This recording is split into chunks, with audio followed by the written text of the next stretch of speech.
Well, thank you for coming.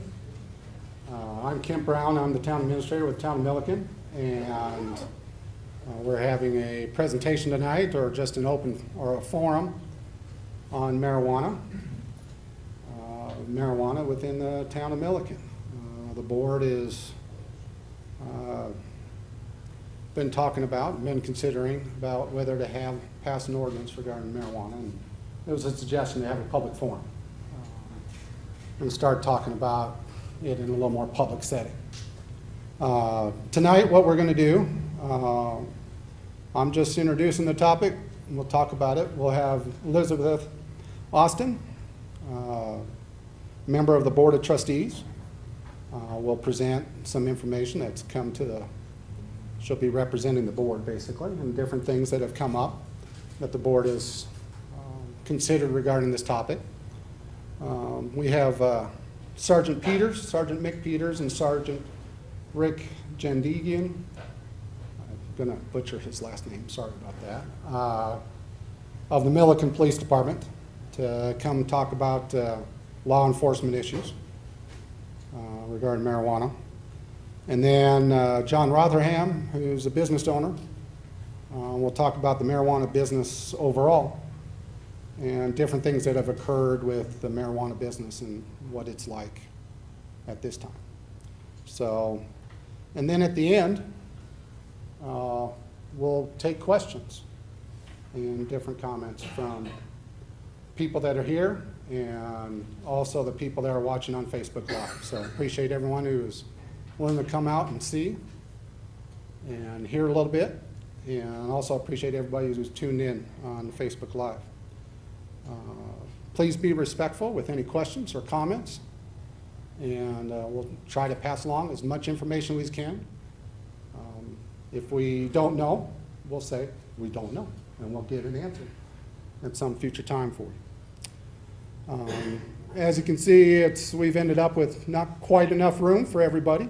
You never know how many are going to attend, but in order to videotape, we need to be in this room. So that's why we're having it here, and why we're videotaping it, and it'll be up on the town's YouTube channel tomorrow, probably.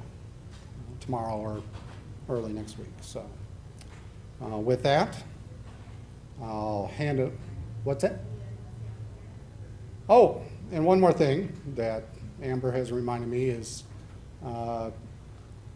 if you don't have to, please stay off the Wi-Fi at this time so the Facebook Live can function at its most optimal level. So save the connections for later, so we got as many people that can watch the program as possible. So I certainly appreciate it. And for right now, Elizabeth Austin.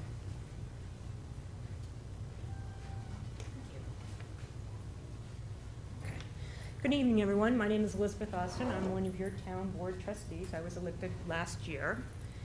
And just want to talk about, over the past few months, the board has discussed growth and opportunities in the town of Milliken. And we wanted to explore the opportunity to possibly approve legalized sales of recreational and medicinal marijuana for the town. So I'm going to discuss our research into this topic. And I'm sure that one of the questions on your mind is we just turned it down in 2015. But perceptions and opinions do change over time for some people. I know it did for me. When I entered the board last year, I would have said no way would I approve marijuana in the town of Milliken. Since conducting some research, I found some interesting facts. And so I have remained with an open mind and decided to change my mind. Being on the board, you do have to conduct your research and make your decisions based on facts. So, in looking at it, first, my research went into the government perspective. For those of you who don't know, I work in the banking industry. I work in compliance. And that means we watch the flow of funds through the bank. And for years, the federal government said, states that approve marijuana, banks cannot have an account for those businesses, flat out. Colorado approved marijuana in 2012. Well, interestingly enough, when I did my research, in February 2014, the Department of Treasury, along with the Department of Justice, published an article and guidance for banks saying, yes, banks, you can open accounts for businesses with doing marijuana-type sales. So this is a change in perspective from the federal level, and I found that quite interesting. Moving further into different research, I found this on the newsstand, and I thought, oh, I'm sure there's an interesting article in here. No, the whole publication from Time is dedicated to different perspectives on marijuana. What did I like about it?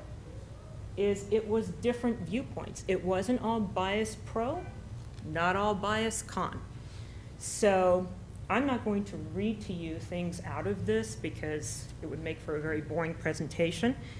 But I would like to point out to you one page in here.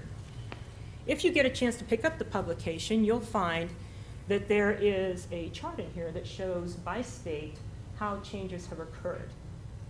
And talking about changing perspectives, back in 2003, they have a survey that was done, and only 34% of the people approved legalized marijuana sales in the United States. 13 years later, in 2016, 60% of the people approved legalized sales. I think most of the perspective is changing because they don't want law enforcement using resources on that when they want focus on other crime, and they don't feel that it's something that is so different than alcohol that needs to be taxed and regulated. So I'm not an advocate for Time. I don't get a commission, but I do say that if you have an opportunity to pick up this article, this magazine, certainly you would want to do so. So let's talk about other research. Sorry. Okay. Now, recently, there was an article on the town of Durango, and their residents are quite upset about their legalized marijuana sales. First paragraph, citizens are complaining because they're finding needles in the street. Well, needles are not associated with marijuana use, so I'm not quite sure how the reporter made that connection. And I couldn't, in the entire article, see how they came to that conclusion. But the article went on further and was quite interesting as it talked about their vagrancy problem, their homeless people, which we know that homeless brings with it a myriad of issues. You've got mental health issues, drug and alcohol issues.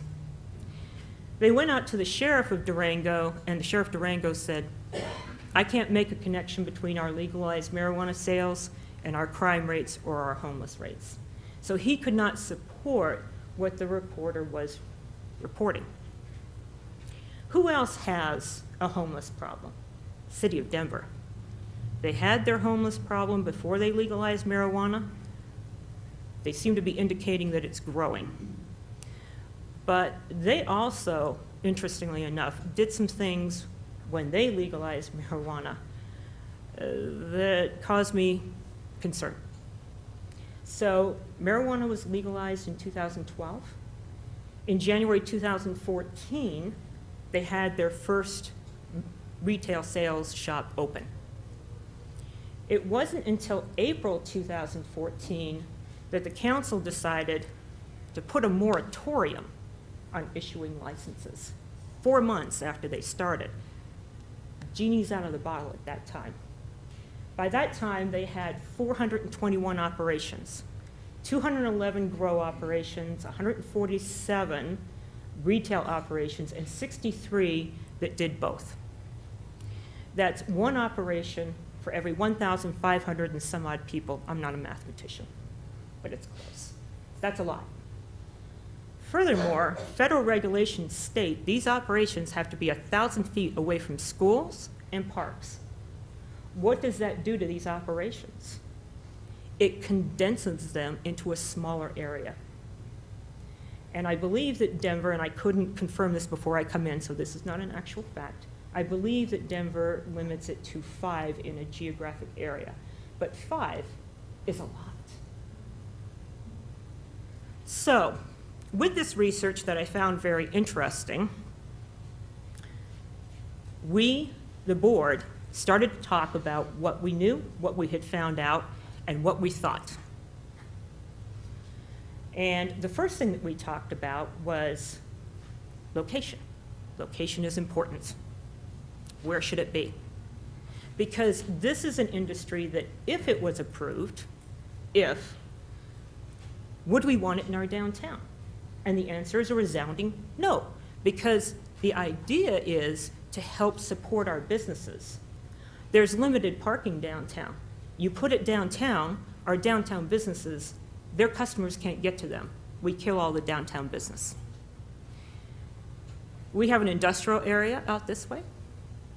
And for those of you who don't know where, it's out on 60 North. We also have an industrial area out on 257 that's slightly north. We think these are the areas that might be the right place for this type of operation. Not in our residential area, not in our downtown area. So with that being said, what else goes into consideration? Okay, the look of the building. Nobody wants a warehouse that's broken down and looks dilapidated with a dirt parking lot. This is a destination purchase. People know what they're coming into town to purchase. So therefore, the building doesn't need to be outstanding. It needs to be visually pleasing. What does that mean? It means it shouldn't be lime green with a marijuana leaf on the side of the building. It should be landscaped with a parking lot and look like a business. What else is important? Now, this is very, very interesting. Odor control. We should not allow the odor, that the air cannot escape untreated into the surrounding area. Now, the town board did research. A lot of the board members, and some are here today, undertook a tour of Mr. John Rotherham's business, and he was very gracious. Security regulations are tight. Only 5 people could go at a time, and no, we had full access to his facility, but we were not allowed to just wander through. It was a guided tour, and we saw everything. Now, when I arrived at the facility, there was no odor outside. It's like, okay. When I took the tour, and I did not realize this, I did learn a lot, and you walked through the greenhouses, there was an odor. And different batches have different odors. I was not aware of that. When I got home, my dogs wanted to know where I'd been. Yeah, because the odor was definitely on my clothes. So I did some research, and I know that there's carbon filters and different types of filters. I just want to reach out to a question here. John, can you tell me what type of filters do you use in your facility? Well, we just use normal paper filters on the inside, but in Denver, we have to use smell mitigation, and Tucker can tell you a little bit more about that. Okay.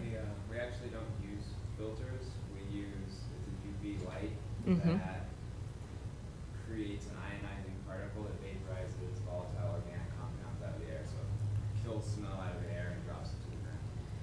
He thinks I'm going to repeat that. It's not happening. Tucker, would you mind coming up and explaining that for our people on Facebook? Because not everybody can hear the full explanation, and we want that to be heard.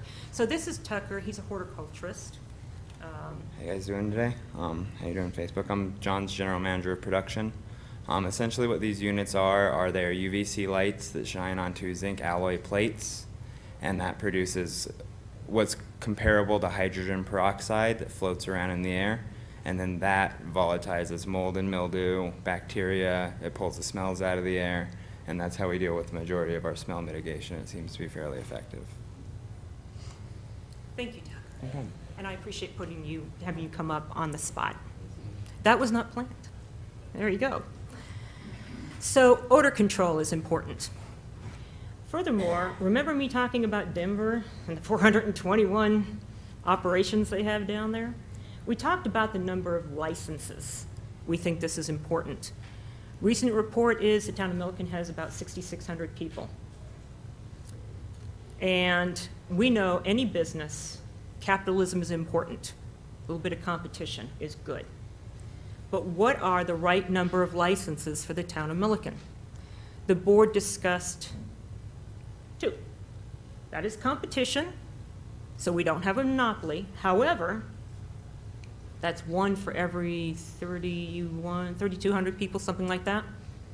Nowhere near what Denver is sporting. And certainly about the right population for what we have here, we think. So let me explain a little bit more about those licenses, because this gets a little technical. A license is issued to people, or excuse me, a business entity, to either grow, retail sale recreational, retail sale medicinal, edibles. There's a whole gamut of things. They may choose to do 1, 2, or all. But in that one license, if that person that gets that license chooses not to do the other things, they cannot give that license or sell that license to another person. The licensing process is very in-depth. Background checks are done. We don't just hand out licenses to anyone. And so, therefore, it is 2 only, and that's it. Now, one board member, and I apologize, it escapes me who it was, came up also with another idea, and they said, we think we should only issue 1 license to start, get our feet wet, and see how it goes before we issue a second license. And from my personal point of view, I think that that's a good way to go. Best to be careful than to take the plunge off the deep end too soon. What else did we take a look at? Well, our police department. So regardless of whether marijuana is approved or not, currently, Department of Justice says that we should have 2.2 officers per 1,000 people for a town our size. We have 1 officer for 700, so we're slightly under where we should be. This fall, when the board goes into their budget session, that is something that we need to consider. And there again, regardless of whether we approve marijuana or not, we need to take a look at our police staff and equipment. So, regulation of sales. Legalized retail outlets cannot sell to a minor under 21. Can somebody buy it and give it to a minor? Well, yes, but that's a crime. It's the same thing as alcohol. So when you talk about youth and marijuana, they need to be educated about marijuana, just like alcohol and tobacco. These products are not for minors, and unfortunately, we already have people in town that are selling to minors, illegal sales. So regardless, again, of whether or not we approve marijuana, we need to be educating our youth about these products. Why would we consider approving marijuana? Well, it's because our town, a lot, is tied to the oil and gas industry. When oil and gas industry goes down, our income dips. Yes, we have income coming in from taxes, but it doesn't really allow us to do the projects that we need to do. Let's talk about some of those projects. Some of you here today may have come from housing south of 60 and had to make a left-hand turn onto 60. Are you finding it getting to be a little bit challenging? Because I know some people are. Our traffic has increased. We need stoplights out on 60. That's infrastructure. What other kind of infrastructure do we need? Those of you who walk downtown know that we need sidewalks repaired. Some of them are heaving due to tree roots. In addition, we need paving. 46 out here, we're looking at paving that with, Leron, is that 6 inches of road base that we want? Is that what it's called? Yes, 6 inches of road base. Just under a mile is going to cost us $550,000. Recently, we put in some water and sewer line out there, 3 miles of water, 1 mile of sewer. That benefits the town for residents and businesses, but how much did that cost? $2.3 million. We got a grant that gave us $466,000 towards the water. The town paid for the rest. So we have projects that need to be done, and I've just named off a few. Let's talk about the RO plant, and this is where our town manager is going to rejoin us. This is not a meeting about water, and certainly we don't want to go too far, but we do want to bring up that as an infrastructure, it is something that we need done. And while we don't know, if we approved marijuana, how much income there would be, these are the types of things that we would consider putting that money towards. No pet projects, no fun stuff. Really get the town where it needs to be. So with that said, here comes our town manager, Mr. Brown. Thank you. You've covered it pretty well. I mean, the RO plant, we're going to be having a pilot study this summer, and hopefully that'll allow us to get approval from CDPHE, from the State Department of Public Health and Environment, to get that plant back in operation, which would help with our water treatment costs. Our water treatment costs have increased over 100% over the last 6 years. 100%. And we raised water rates 15%. That really doesn't compute. But we were able to make it work, but that doesn't mean that the next 6 or 7 years might end up to be the same from our water providers. We get water from 3 different sources, from Central Weld, from City of Greeley, and from our RO plant. When we don't have our RO plant, then we end up having to purchase treated water from City of Greeley and from Central Weld.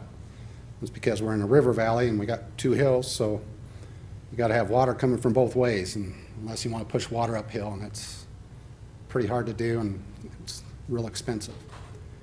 But for the RO plant, we have a promising technology that hopefully will work this summer, and we'll get approval.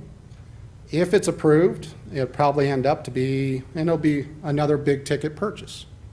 It will be a $3 million or more project to add on to the RO plant, and it will secure more for our water future. That doesn't mean water's going to stop anytime soon. I'm not going to be alarming like that. It just means we will be in a much stronger position regarding our water portfolio. But that's just an example. We're a growing community. Growing communities face these pains like Elizabeth and the rest of the trustees and the mayor have had, both this board and the previous boards have had to face. As we're a growing community, people expect certain things, and they'll move from the big communities to come to the small community, and they'll expect the same amenities. And they'll expect the same things that the big communities have had 50 years to put in place. Well, I want a bike trail for 5 miles. I want, stoplights at every 3rd corner. And those are big ticket items, and it's hard for the Board of Trustees to choose among those things.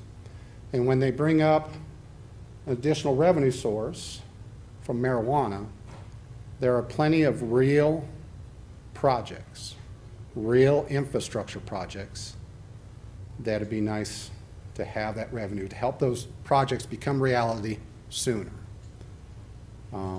There would be a big time delay on some of these things without it.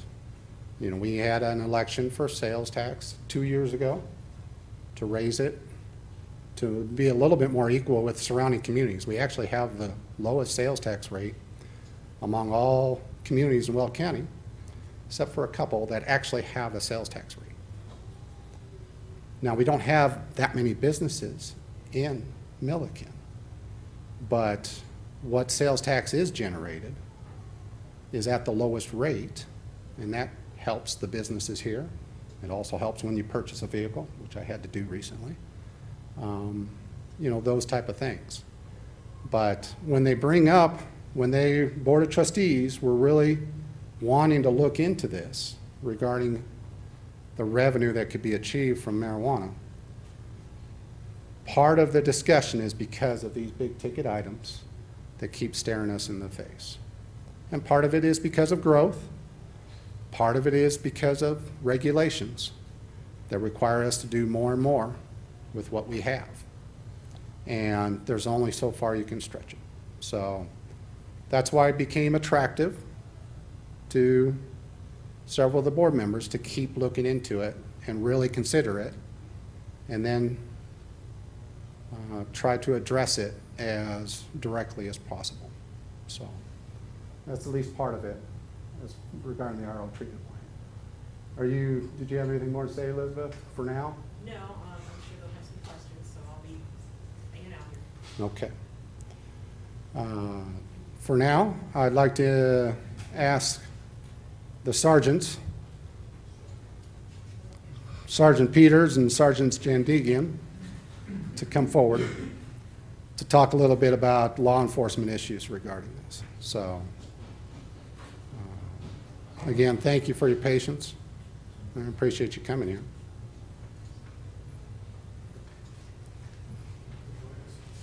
Come forward, sir. Normally you would say that to me, but I'll say that to you. We didn't really hear a lot about what you're talking about, so.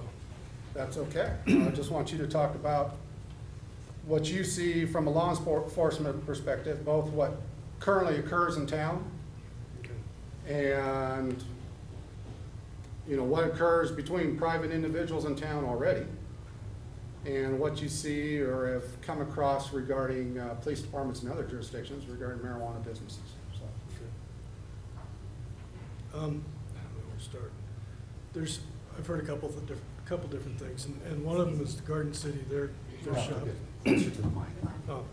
Garden City's got a dispensary, and I've read that Greeley has had no issues with it, from that spilling over into Greeley. I don't know how true that is. I don't know what they're not seeing. I've heard the same thing about Denver, but that was 2 or 3 years ago. So, I don't know, have you heard anything different? No, I haven't, and I think really the fact is it's gonna be time that tells. I don't think the agency, Milliken Police Department can say it's gonna rise, it's gonna lower. I think really it's just gonna tell time. And we're gonna have to compare what our crime stats are now from a year next year. I just don't know. It's hard to answer those questions. We're probably gonna have more traffic, obviously. So when we have more traffic, so what's gonna happen? We're gonna have more traffic tickets because we're gonna have more people coming into town. So that's gonna be expected. But as far as other things, I just don't know. It's something we deal with it every day. I mean, we see it every day. A lot of you don't. It's surprising when you walk into somebody's house. A few years ago, you didn't see it very often because you could get in trouble for it. We walk into somebody's house and it smells like marijuana now, or, you pull somebody over and you're gonna tow the car and there's they've already been to a dispensary from another town and it's here. So, I haven't seen it become a problem since it was legalized. I can't say that we would see a problem with it if we had a dispensary here. I don't know. So, Have you seen an increase in tickets, traffic violations? Are you talking about DUID? DUI. She's asking if we saw more traffic tickets or more arrests regarding DUIDs. So it's driving under the influence of drugs. So yes, we have. We saw more of it. The issue is that I've come across is a lot of people who do smoke marijuana are under the impression it's not as bad as alcohol. And a lot of that is education on our part. And so we have seen a growing trend with that for DUIDs. What percentage would you say you increased, like 5%, 10%? That, I don't have the stats available to me to tell you. In your opinion, would you say it's a huge difference, or not much more than if it was a DUI? I don't think it is. I can speak to that. I arrest drug DUIs 6 to 1 now. 6 to 1? 6 to 1.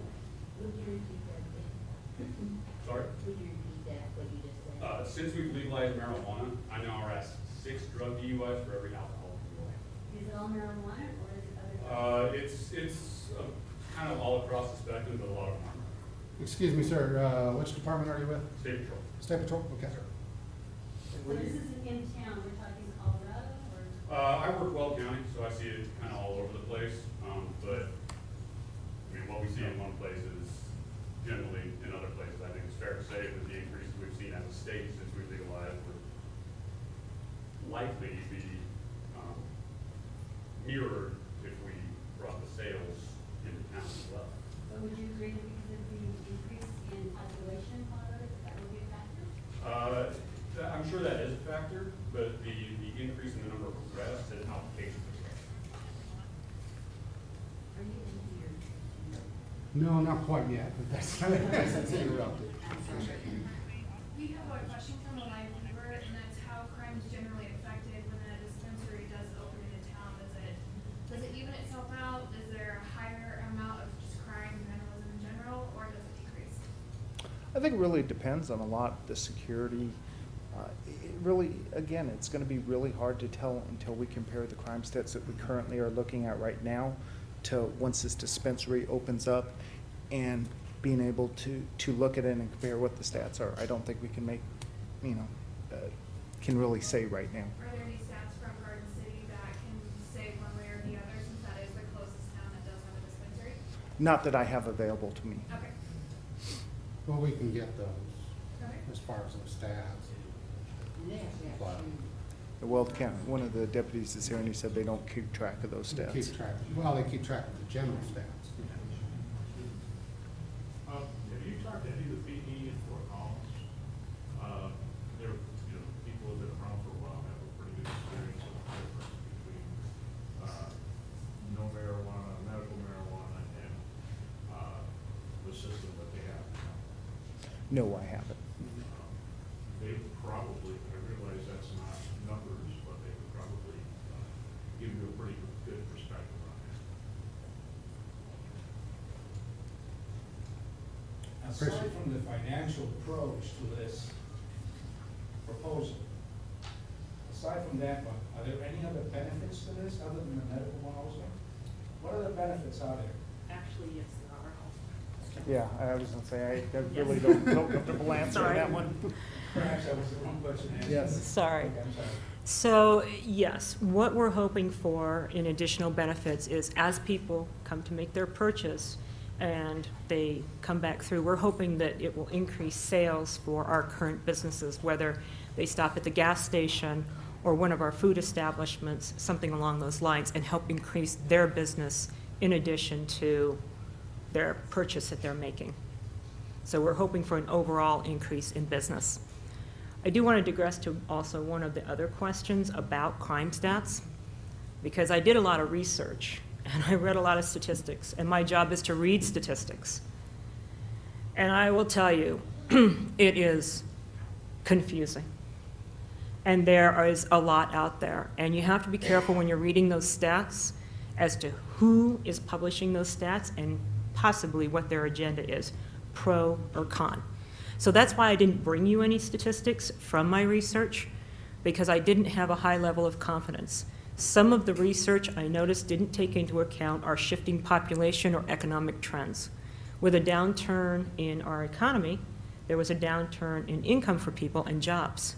In addition, with the incoming population, as somebody over here was questioning, and I was quite amused that they picked up on this, is crime stats may increase, but is the population increasing in connection with that? And I think this gentleman answered part of that question. But I also noticed that some of the statistics that are published, they don't take that into account. So I didn't feel comfortable talking about that part of my research. Any other questions before I, oh, brother, maybe I shouldn't have come back. Why don't we finish with the police officers and then I'll come back. Why don't we, I know we got a bunch of questions in the audience right here. hopefully it will be a short question, and then we'll hold the rest of the questions to the end. Go ahead, Miss. I'm wondering what kind of drug problem we have in Milliken right now. It's not as bad as it used to be a few years ago.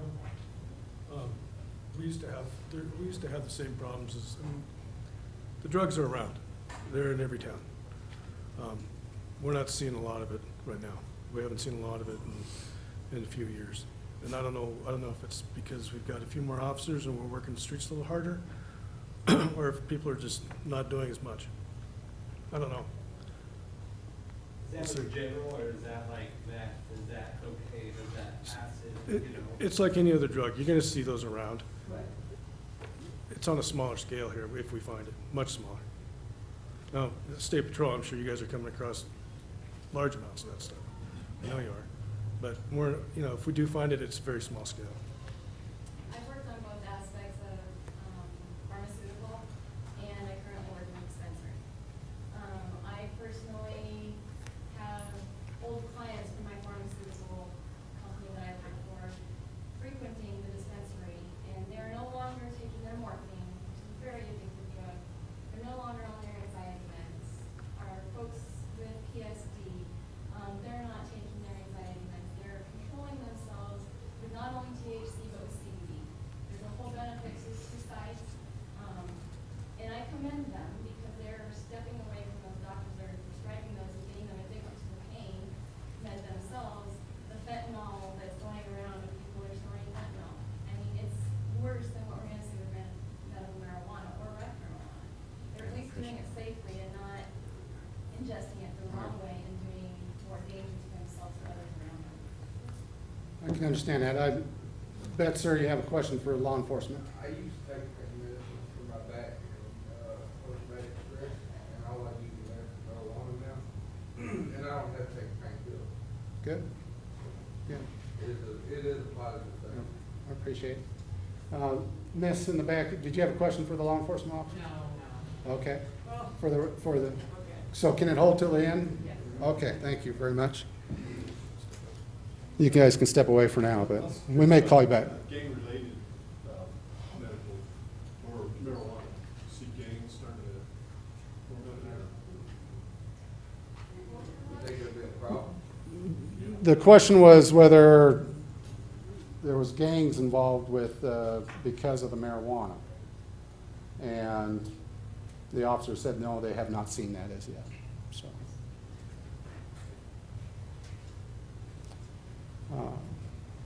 Thank you for the questions. We'll hold the rest of the questions till the end. But for now, I'd like to ask John Rothram and probably Tucker from his business to talk about the business side of marijuana and some of the things that have been addressed since it's been legalized in Colorado. There's been significant changes over the years that they've actually had the business. And that is some of the things that they'd like to present tonight. So Tucker and John, if you'd come up and speak.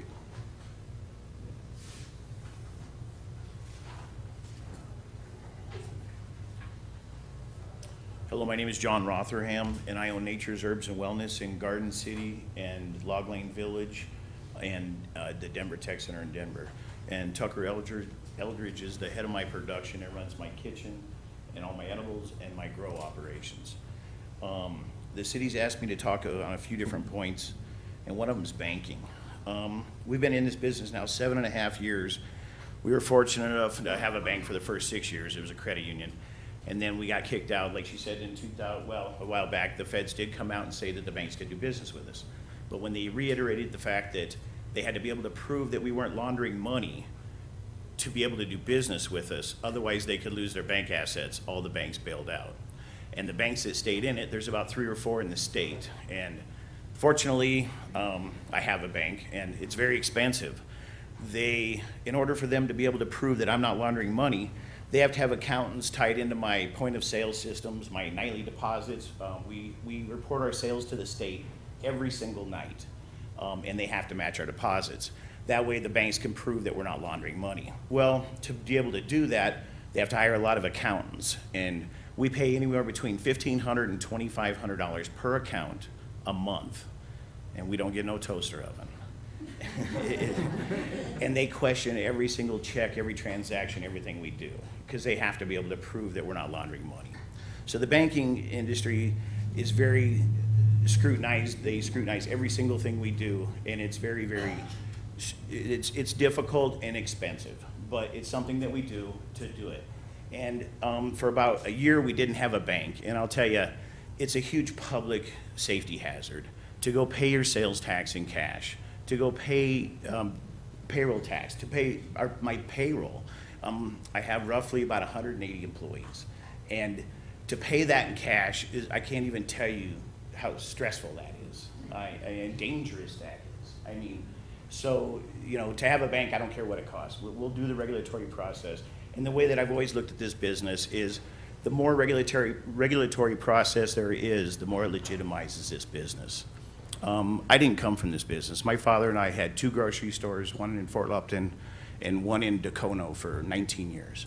And when Safeway came to town and 9/11 happened and everything, we had to start looking at other avenues. And in 2009, my wife and I, we got into this industry. And it's been a roller coaster. Everything's evolved since 2009. The security aspect, the banking aspect, the employment aspect, just everything about this business, we're held to the strictest of rules. The whole world is looking for us to fail, and we don't want to fail. We've been given an opportunity to do something that nowhere else in the world has been given the opportunity to do.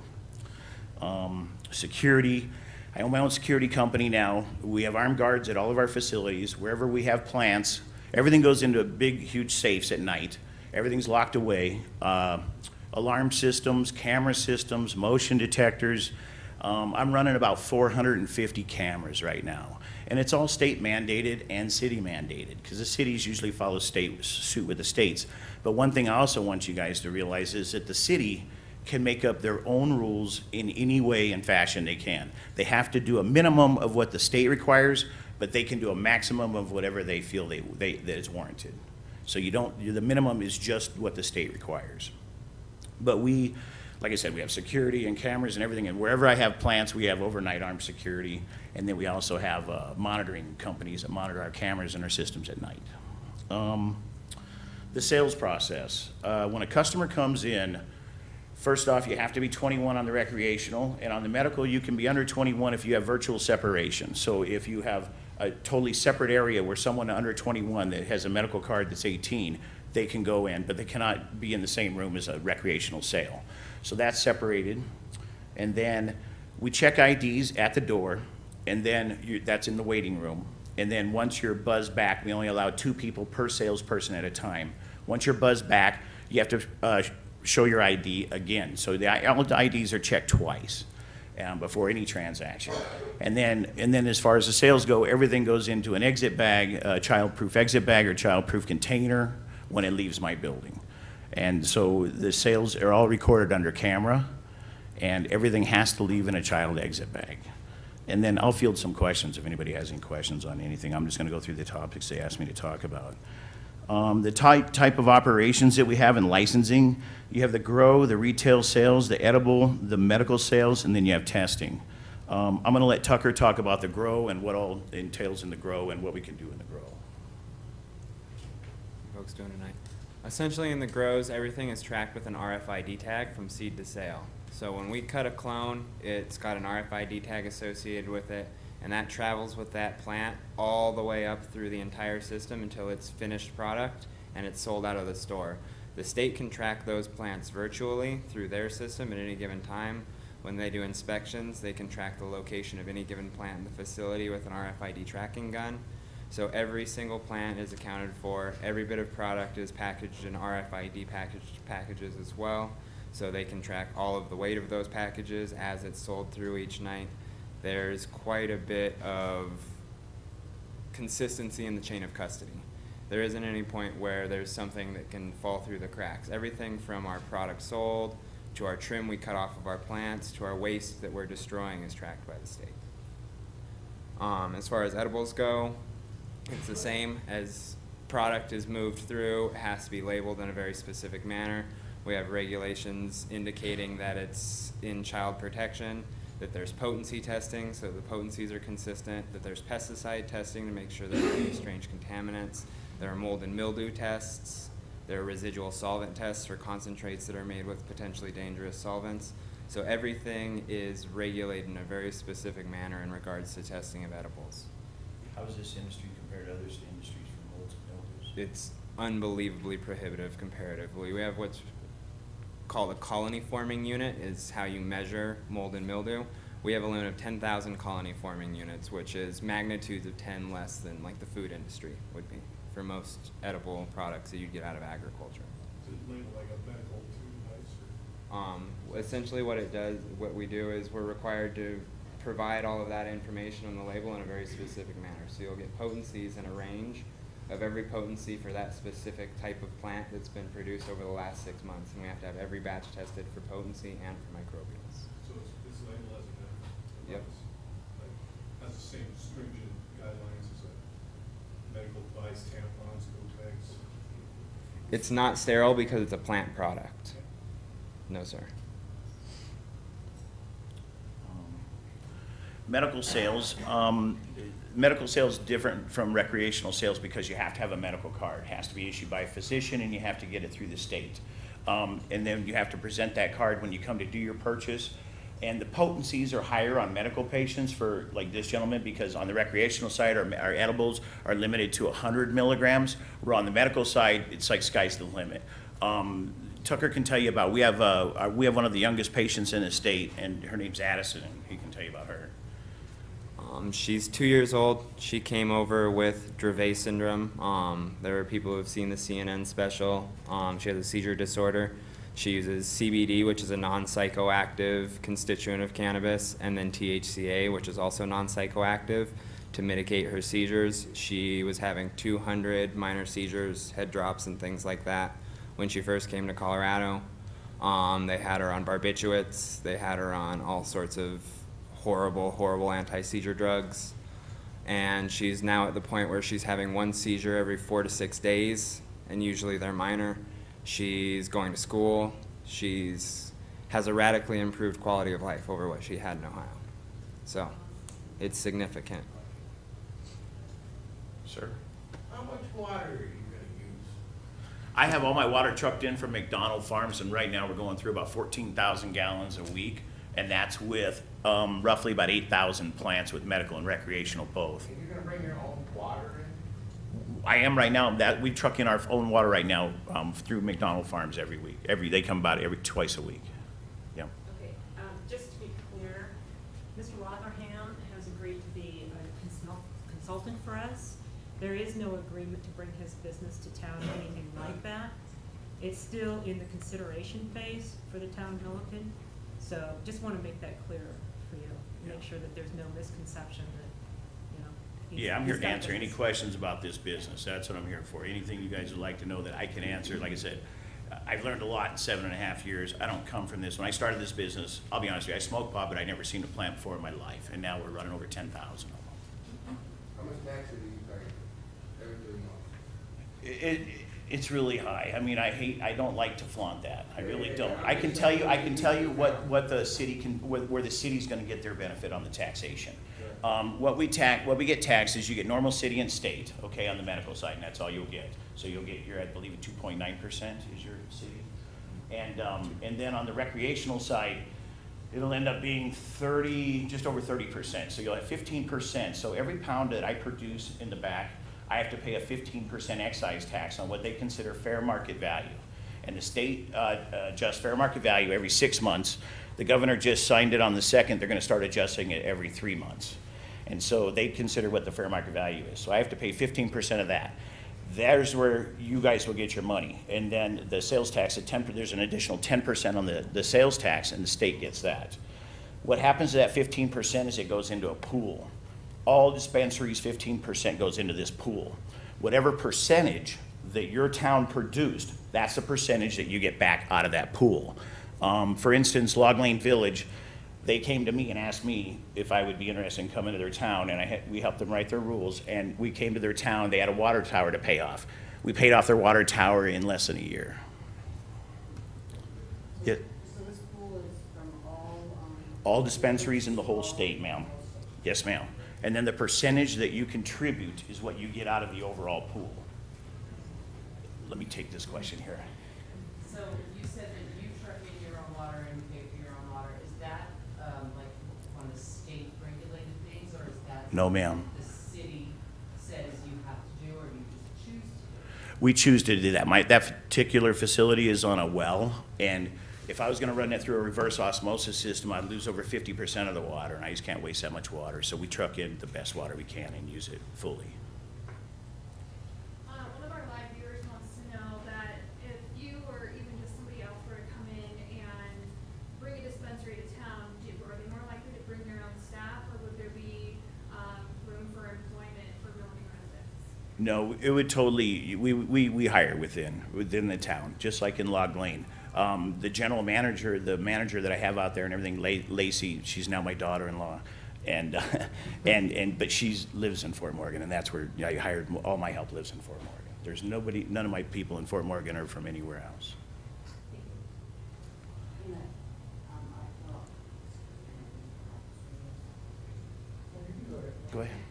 Because I'm actually, trying to get my license, so to work at a dispensary, I don't wanna grow, I don't wanna do any of that part. I just want a less stressful job than on the internet. So I'm having to get a license. A badge. So, a badge, yeah. It's an occupational badge. When you go to the casinos, you see the pit bosses and you see the different guys up there and the security and everything. They have badges, and it's an occupational badge. And Louis Koski is the one that developed all the rules for gambling in Colorado. He's also the one that started all of our rules in the marijuana industry. So the badging came from gaming. And so everyone has to have, that works for me, has to have an occupational badge. You have to go through background check. There's no felons allowed.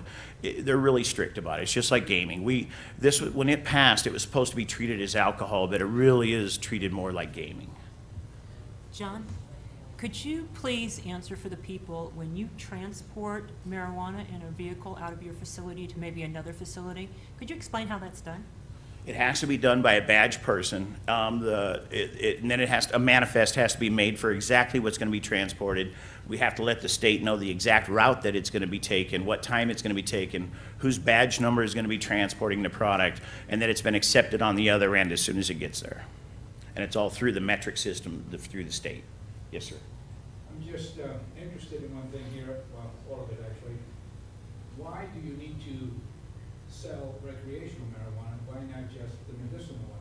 I think that's important, the medicinal part of it, but I don't understand the purpose for the recreational other than for people to just have a good time.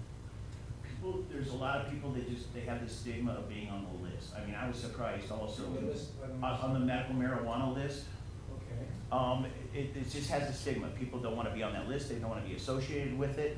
And then the other thing I was really surprised with, once marijuana went recreational, how many people came into my facility that never touched it because it was illegal?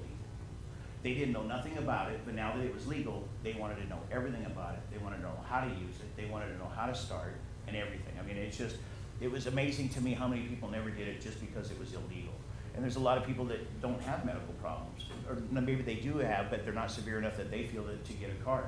And the other thing that Colorado just passes for PTSD also is they signed it on the second also. The Department of Health has recognized it now.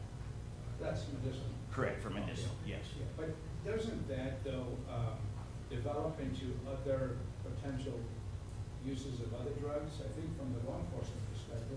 I think that's even the what law we're told, enforcement isn't it? will agree that marijuana is not a gateway drug, and that's been proven, I think, time and time again. And this is my opinion. I mean, Cigarette smoke. It's not necessarily a gateway drug, but a lot of times it's used in combination with. sure. But I would consider it a gateway drug. Yes, sir. So if you get drunk, can't you use another gateway drug to get out? To me, alcohol is way worse than marijuana. Right. You know, and it could be opinion also. Well, the other thing with the marijuana card that a lot of people don't vote for is it puts you on the state of Colorado list, where you have a medical marijuana card, you can't get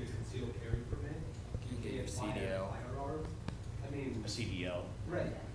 You can't drive a truck, a semi. I mean, like I said, there's a lot of things why people don't want the marijuana card, but still want to legally smoke it or purchase it. Well, there's all those things that the department prevents you from doing, also need to be prevented from doing. If you don't have a card. There you go. You're right. Government employee. So it's skirting the law to get around. There's also a Ma'am? I understand. I have a question from an education standpoint. When, when marijuana was legalized, one of the big pressing points was that money was going to go toward education. How much of the revenue goes toward education? The first 40 million still goes, every fiscal year, the first 40 million still goes right to schools. And what schools have seen that money? Statistically, I can't answer that As an question. educator, I can tell you we've seen nothing. Really? Our town needs a new building, and we have no access to this money. So I'm just curious, does it work the same for the state-wise? Because I heard you say the water tower was built, but, I mean. The why town is will see- education not receiving the funding it was supposed to receive, but it's gonna be off the water tower? Did you explain that to me, somebody, please? Well, 'Cause this- I don't understand. The city's gonna get that money out of the pool. So the sales tax, okay, that's the 40 million that the state gets. That comes from sales tax, okay? You guys will get your own sales tax, but the state sales tax and the extra 10%, that 10% extra sales tax, that first 40 million comes out of that. The way I paid for the water tower and the way that we've benefited Garden City is through that 15% that goes into the pool. Since we've been in Garden City, and I know I might just be, making this sound great. It might not be for everyone, but statistically, I feel that crime in Garden City, they've not had an issue with it. We've paved all the streets in town. They bought a new street sweeper. We have the only covered school bus stops in town. Then they did a $7,500 fence allowance, and this is for everybody in town, every person in town. You spend up to $15,000, the city will match you $7,500 and $7,500. Once they went through all that, then they still had money left over, then they offered an $8,500 facial improvement allowance. That means brick, mortar, doors, windows, anything that faced the street, you put $8,500, well, you put $17,000 in, and the state will match you. How many people live in Garden City? Only 250, ma'am. Yes, ma'am. But there again, they've done a lot with the money. Yes. I'd like to expand on this young lady's question about education, because during research, that question came to my mind when I saw how much the state was taking in, but I couldn't find, and people are beginning to get upset, where that money is going to the schools. And the recommendation that I found during my research is we need to contact our state legislatures and have an accounting for that money. Where did it go? Because we've got school teachers that are buying school supplies out of their own pockets. And that money needs to make it down into the classroom. So I urge everybody to please contact your state legislators. Let's start asking for an accounting of that money. Well, it's been explained to me that it's held up because of the federal regulations, not because of the state, according to Dr. Foster here in town. It's been held up because of federal regulations? Yeah, because because it's not legal federally, then those funds are held up. And to be honest, 40 million, did you say 40 million? Yes, ma'am. Okay, it was only supposed to go toward building, if anyone read the fine line. Yes, you're right. When I voted no, it was because it was only toward building projects, not toward hiring educators, which is what we really need. And so, I mean, if you look at the projections of how much a new high school would cost for us here, $40 million might buy 3 high schools for the entire state. So, in Little Johnstown, Milliken is not gonna see that.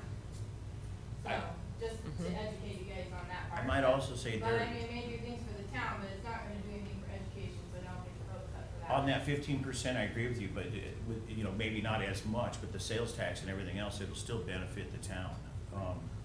And what I was gonna say is, also on the sales tax end of it, you guys can also take that and maybe make it a portion of it to go right towards schools. Like I said, the towns can do whatever they want with these policies. Yes, ma'am. I just wanted to say a couple things, and nothing about really your business. I appreciate, sounds like the two of you, John and Tucker, that you're good operators.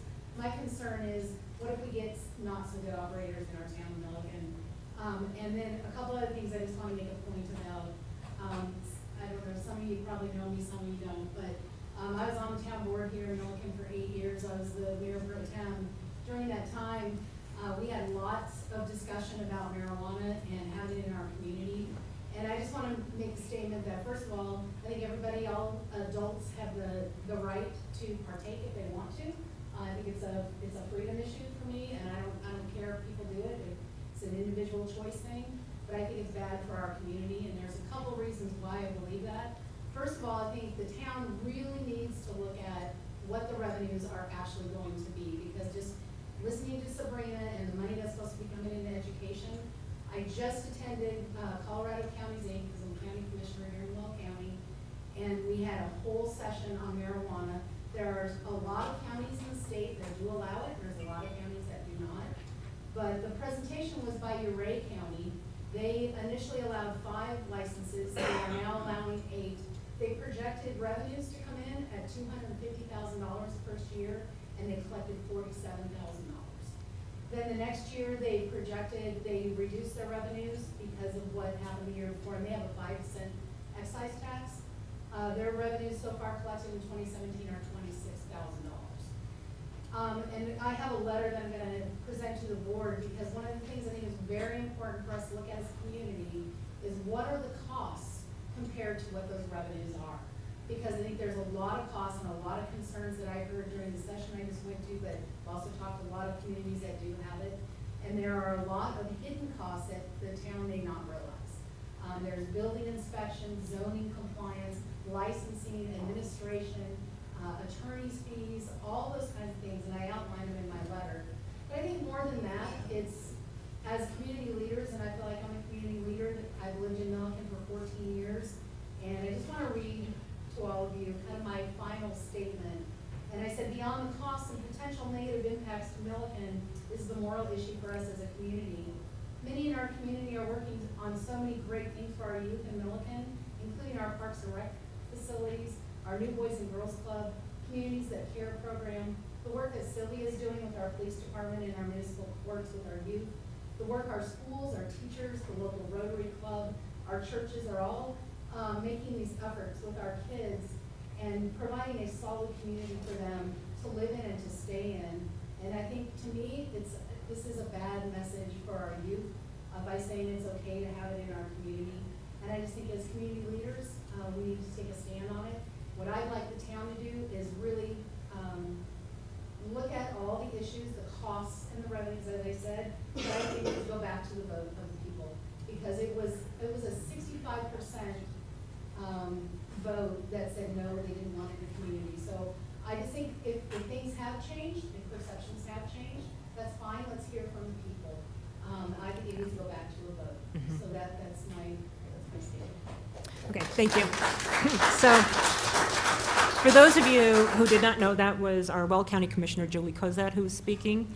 And yes. And just so you know, I'm speaking on my own personal behalf, not Sorry. as county commissioner, but I appreciate that. But I've lived in Milliken, this is my community, and I care about it, so I'm speaking for my own personal reasons. Okay.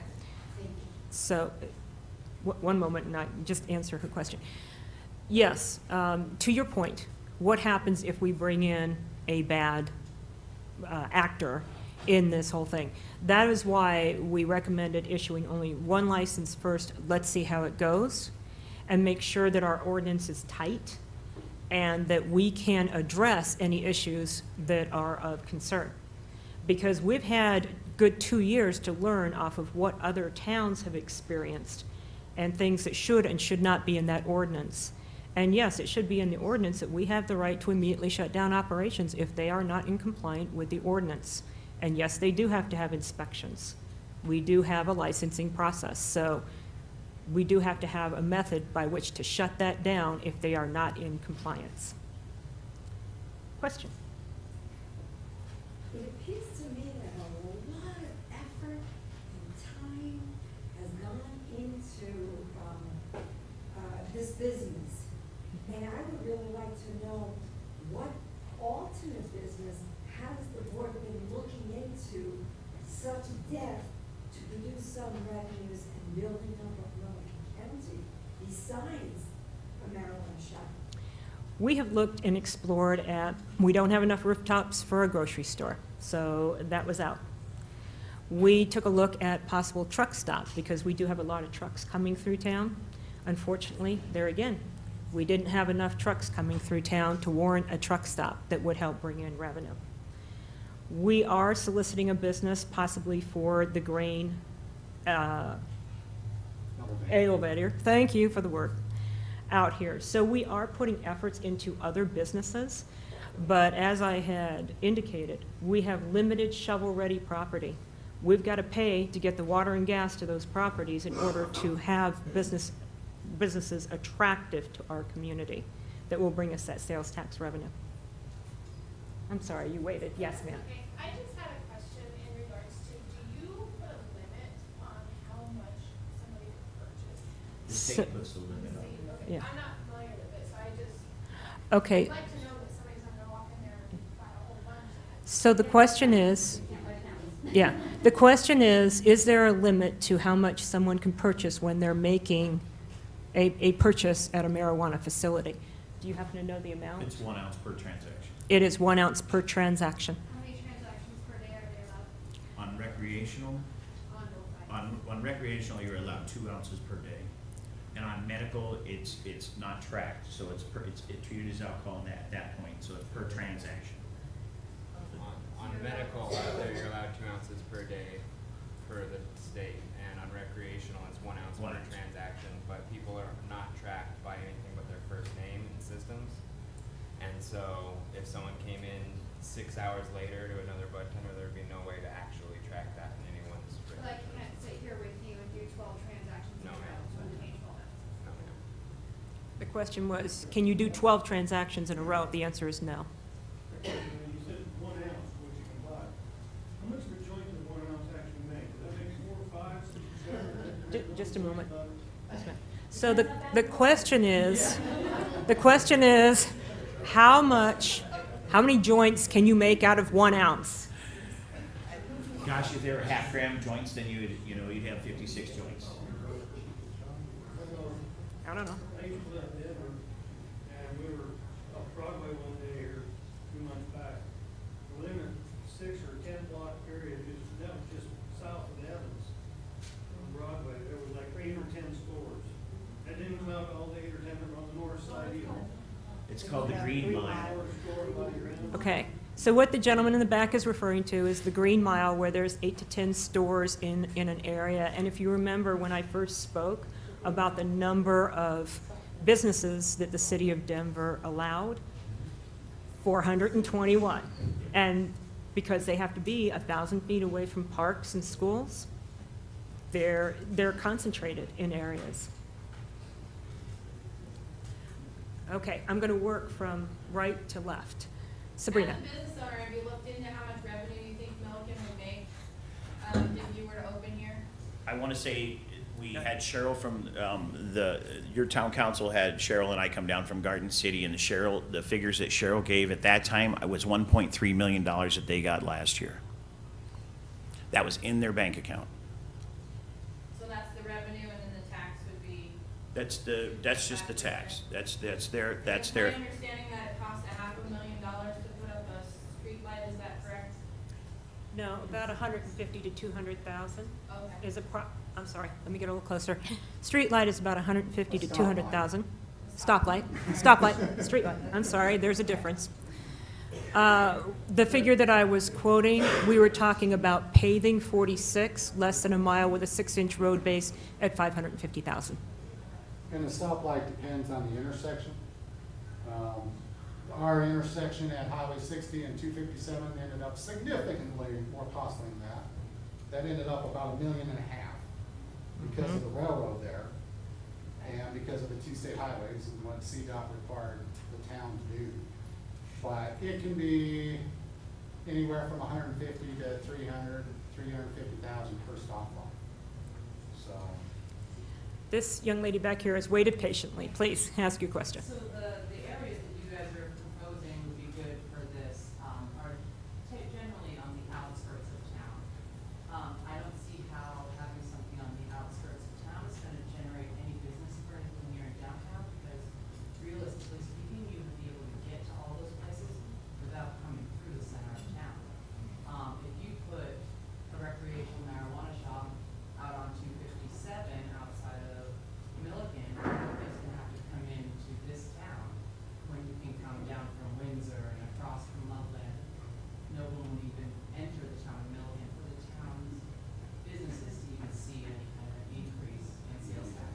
Okay, so the question on the floor is, if we put it on the outskirts of town, how would really the businesses in town benefit?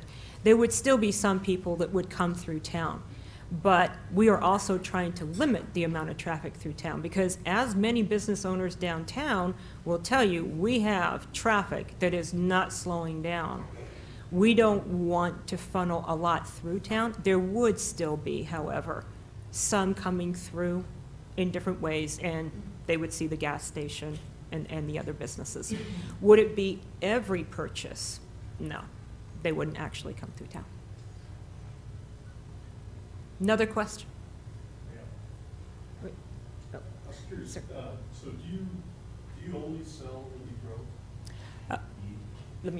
The question on the floor is, does Mr. Rotherham only sell what he grows? Go ahead. I try to. We're allowed, on the medical side, we're allowed to purchase up to 30% from outside sources. On recreationals, you can have a standalone retail store and purchase all your product from outside sources. But me, I sell 100% of my own product, and maybe I have to buy a little bit of wholesale on top of that. And then our edibles, we make our own edibles, but there again, for variety, I carry a lot of other people's edibles also. And then, so do you say like growing air, people that grow marijuana increasing in this area since it has a dispensary? Hopefully, it's going down, because, you know, that's what we're trying to do, is we're trying to hamper the black market. When you make something illegal, as you know, when you outlaw something, you lose control of it. And hopefully, with us being legal, I think I know we've put a big dampener on the cartels. I bet you don't see any Mexican brickweed anymore coming through any medical states. Very rarely.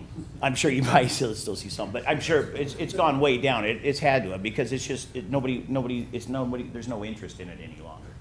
When I'm talking about illegalized growing facilities, do you see that happening? No, because you have to be attached to a retail store. You cannot open up a grow operation, a standalone grow operation. You can't. So once you have a retail outlet, then you can open up grow operations around the city. Right, and that's the way most people are setting them up. Denver and other places, yeah, you can have standalone grows. I take that back. But on the medical side, you have to be attached to a retail store. There was another question. I really don't have a question, but I do have a couple of comments I'd like to make. So, number one, I am a former elected official. I served on our board, and I've been a marijuana grower for over 12 years. And I want to say that the reason I started growing was because my husband was in a really bad car wreck, and he was addicted not once but twice to pharmaceuticals. I've known John since he opened up his establishment. I've been in there numerous times, and it is a state-of-the-art operation. The security and the employees are very well knowledgeable about what they do and whatnot. I can say that Garden City, I was talked with their administrator down there, and there are 41 retail establishments, and out of those 41 retail establishments, they generate way less than the 4 dispensaries do. In fact, she told me that they generate 4 times the revenue that those other 41 establishments bring in. I also like to say that it is the same substance known to man. I guarantee you that if they bring a dispensary here to Milliken, what happened, and I'll tell you from experience that when this industry first started, there were approximately 14 grow operations in the town of Gomez. People just growing in their basements and another room or whatnot. Now, because the industry is more regulated, and now that they do have medicals and they do have recreational, those numbers go way down. And I'll tell you what, if you have a regular establishment that you can go into and buy it legally, then it is cheaper for, and you're going to get rid of those people that grow at home a lot. Because when Gilchrist started, there was 14, now we're down to about 4, okay? And the reason being is because it is legal recreational now, okay? And I can say that, you know, they touched briefly a little bit about tinctures and edibles and that sort of thing. And I guarantee you, I have a hard time opening some of those packages. So they are childproof. I almost have to use a pair of pliers to open it up, because that's how, you know, how secure they are, okay? Again, knowledge is power. I travel all over the state of Colorado, and I educate teenagers, and I talk a lot of teenagers out of smoking. And why? Because it's not good for them. It is. However, it is, when you're over 21, and I actually prefer 25, but if you're over 21,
brain effect, that sort of thing, you can have a topical ointment. I promise you, you never will test positive for marijuana if you use a topical ointment. My doctor uses it. She has an Achilles heel. She uses it every single day. Professionals are using it. My friend is an attorney. He uses it every single day. These are people who are, they're 7 to 10 figure incomes. They're extremely intelligent people. So I just want to say that, you know, it was mentioned earlier about it being a gateway drug. I'm 59 years old. I'm going to be 60 this year. You know, I didn't take this lightly. When my husband first started thinking about marijuana, I was angry. I said, how dare you? You're just trading one addiction for another. And I am so ashamed that I said that to him at one time, because I'll tell you, he's doing amazingly well compared to when he was under a doctor's care and using oxycodone, opiates, all of those things that could have killed him in an instant. He uses marijuana every single day. Why? Because he has a brain injury. And because of marijuana, he functions. And he's not to 100% like he used to be, but I'll guarantee you he's the man. He's a better man today than he was when he was taking pharmaceutical pills. And so I just want to say, and for Garden City, you know, I'm proud of them for being here, for being in our community. Thank you. Thank you very much. I'm just, with the numbers, you said we would make, your projection is 1.5 million, is that what you I said? believe Cheryl said it was 1.3. I'll Okay, find well, out I later, did city 1.5, council. And then our town would see 2.5% of that? No, that was exactly what was deposited in Garden City's bank account. Okay, so I did the math, that's $37,500. If the town is presenting that this is a financial benefit to us, that to me is not enough to sway me in. Is that No. right? No, Incorrect calculation. yeah, you're missing that. The tax. Yes, that's Yes. what they received, not the percentage. Okay, that's why I Yes. asked you to represent. No, Garden City, the Okay. town of 250 people, last year received over $1.3 million. Okay, so then what is that gonna do for our kids trying to get to school? We have a kid who is truant because he cannot cross 60 already as it is. If we have people coming and flying through there constantly, is that something that the board has looked into already? Traffic routes would be a consideration, and in addition, we need to make sure kids get to school on safe roads. So definitely, our traffic down 60 is a consideration. Next question, oh, we have a Facebook question. I've got like 20 questions that I've been writing down through the Okay. presentation. So if we want to do audience questions real quick, I can do Facebook real quick. Yes. Quick question, back to the school benefits. Mhm. Am I understanding that for the school here in Milliken to benefit, we have to have a shop here in Milliken? Yeah, that's what I'm. That was not my understanding. Your town collected $1.5 million that went to the school or to the people there alone. This money that's. No. Yeah. Okay, so the, The 1.3, Yeah. the over 1.3 that Garden City collected, Garden City got that sold, okay? The 40 million, no, that's just from sales tax. And from part of the 15%, okay, that goes into the pool. The 40 million, how that gets divvied out amongst the townships, I don't have any idea. But I know that the 15% that was collected for the pool, so all the dispensaries in the whole state, we have a 15% excise tax, okay? That 15% goes into a pool. Whatever percentage Garden City produced for the whole state, we get that percentage of the whole pool back. And that, between that and sales tax, that was the 1.3 or 1. It's over 1.3 million. So, And I'll get the exact figure and give it to your town council. so for Milliken to benefit from that 40 million, we kind of have to have a shop here, huh? Correct, we have to. Well, no, not 40 million, not 40 million, but from the 15% excise tax. Yes, because only whoever contributed gets that back. Now, the 40 million, that's, the way I look at it is sales tax, what Hickenlooper came out and says, he said the first 40 million goes to the construction of schools, like that lady said. The rest of it, who knows where it goes. Goes into the state general fund and they share it. Yes. okay. They said some of it was gonna go to law enforcement, they said Some of it goes to prevention programs too. I'm on the Prevention Partners Council for Weld County, and there's money that goes to that. It goes to, it's The called Senate billboards. Bill 94, it goes Mhm. to that, and it goes back to youth programs and prevention programs. But, the dollar amounts are not huge. I guess I do have a question, Sabrina left, but going back to the 1.3 million that Garden City